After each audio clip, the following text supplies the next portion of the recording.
Hi, welcome to our channel. Congress party మొదటి నుంచి కూడా హిందువుల మనోభావాలతో ఆటలాడుకుంటుందంటే అవుననే సమాధానం చెప్పొచ్చు. కాంగ్రెస్ పార్టీ ఎక్కడ అధికారంలో ఉన్న హిందువుల మీద చులకన చూడడం, హిందువుల మీద ఆంక్షలు పెట్టడం, హిందువుల పండగల విషయంలో రాద్ధాంతం చేయడం తరచూ చూస్తూనే ఉన్నాం ఈ మధ్య కాలంలో.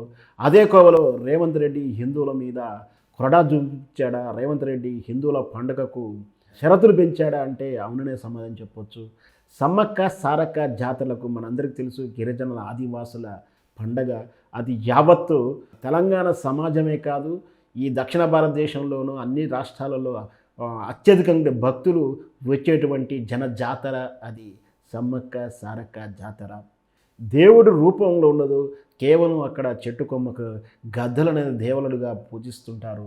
సమ్మక్క సారక్క త్యాగాల వీరుల గాథ ప్రతి గ్రామాన అందరికీ తెలిసిందే.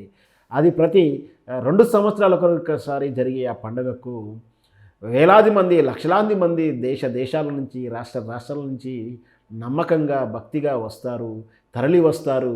వచ్చినటువంటి భక్తులు అమ్మవారికి కొంగు బంగారం అయినటువంటి బెల్లంను కానుకగా సమర్పించుకుంటారు. ఎంత బెల్లాన్ని సమర్పించుకుంటే అంత భక్తిని ఉన్నట్టుగా తాను తన్మయం చెందుతుంటారు. ఒక్కొక్కరు తమ నిలువెత్తు బంగారం అంటారు, అంటే ఆమె వాళ్ళు ఎన్ని కిలోల బరువు ఉంటే అంత కిలోల బెల్లం కొని అమ్మవారికి సమర్పిస్తుంటారు. అలాంటి కొనుగోళ్లపై, బెల్లంపై ఆంక్షలు పెంచాడు రేవంత్ రెడ్డి అంటే అవుననే సమాధానం చెప్పొచ్చు. ఎక్సైజ్ శాఖ కొత్తగా రూల్స్ తీసుకొచ్చింది.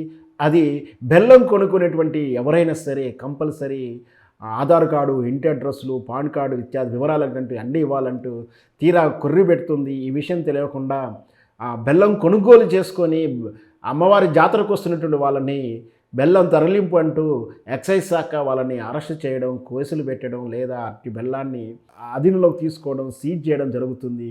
వీటికి వ్యాపారస్తులు కూడా బెల్లంని అక్కడ జాతర దగ్గర అమ్మడానికి తీసుకెళ్తున్నటువంటి వాహనాల మీద దాడి చేసి వాటిని సీజ్ చేస్తూ వాళ్ళని వేధిస్తున్నారని తెలుస్తుంది. అమ్మవారికి బెల్లాన్ని సమర్పించడం అనేది భక్తికి నిదర్శనం. భక్తి మనోభావాలని ఈ విధంగా ఆంక్షల పేరు మీద నియంత్రించాలని చూడడం నిజంగా కూడా సిగ్గుచేటు అంటూ ఆ అడవి జాతి బిడ్డలు తిరగబడుతున్నారు, ప్రశ్నిస్తున్నారు.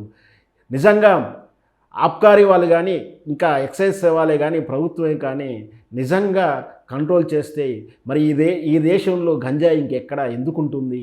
ఈ దేశంలో గుడంబ ఇంకా తయారవుతూనే ఉంది కదా, ఈ రాష్ట్రంలో అడుగడుగున తయారవుతుంది కదా. కేవలం సమ్మక్క సారక్క జాతర పేరు మీదనే, ఈ జాతర పేరు మీదనే గుడంబ తయారు చేస్తారా? అక్కడ చేయలేని, నిర్వహణ లేనివంటి, అక్కడ కంట్రోల్ చేయలేని వ్యవస్థలు ఈరోజు హిందువుల మనోభావాలనికి ఆంక్షల పేరు మీద ఇట్లా బెల్లాన్ని నియంత్రించాలని చూడడం, హిందువుల మనోభావాల మీద వీళ్ళు కంట్రోల్ చేయాలని చూడడం నిజంగా కూడా ఇబ్బందికరమైన పరిస్థితులే. హిందువుల మనోభావాలని కాంగ్రెస్ ప్రభుత్వము, కాంగ్రెస్ పార్టీ, రేవంత్ రెడ్డి పట్టించుకుంటలేరు. ఆంక్షల పేరు మీద వేధిస్తున్నారు అంటూ చులకన భావం చూస్తున్నారు. ఇవి హిందువుల మొక్కుబడులను వీటి మీద ఆంక్షలు పెట్టడం నిజంగా కూడా హిందువుల మనోభావాలను దెబ్బతీసినటువంటి సర్వత్రా విమర్శలు వస్తున్నాయి. మరే ఉలుకు పలుకులు లేకుండా ఉన్నటువంటి రేవంత్ మరి రేపు సమర్థించుకుంటాడో, వీటి మీద ఎలాంటి స్పందిస్తారో చూడాలి. ఆంధ్రప్రదేశ్లో ఓటేసుకున్నటువంటి కుమారి ఆంటీకి కష్టం వస్తే స్పందించినటువంటి రేవంత్ రెడ్డి ఇప్పుడు యావత్ హిందువుల కష్టం వచ్చినప్పుడు ఎందుకు స్పందించట్లేదు, వాటి మీద ఆంక్షలు ఎందుకు సరళించట్లేదు అని కూడా అందరూ అడుగుతున్నారు. ఇకనైనా మేలుకుంటాడా రేవంత్ రెడ్డి? హిందువుల మనోభావాలతో ఆడుకుంటాడా, రూల్స్ మారుస్తాడా? వేచి చూద్దాం ఏం జరగబోతుందో.